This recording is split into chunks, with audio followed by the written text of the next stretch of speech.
नमस्कार टीव्ही 9 मराठीमध्ये आपल्या सगळ्यांचं स्वागत। मी निखिला। महत्त्वाची बातमी मनोज जरांगे यांच्या आंदोलनासंदर्भात।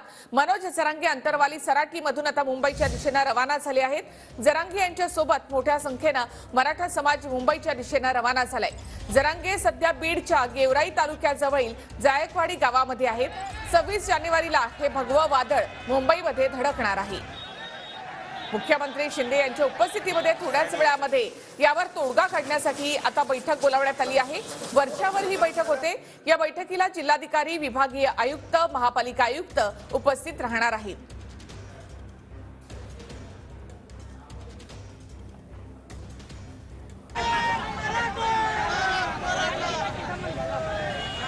तर मराठा आरक्षणासंदर्भात मुख्यमंत्र्यांची वर्षा या निवासस्थानी आता बैठक सुरू आहे। जिल्हाधिकारी, विभागीय आयुक्त या बैठकीमध्ये सहभागी आहेत। जरांगे भव्य मोर्चा घेऊन आता मुंबईच्या दिशेने निघाले।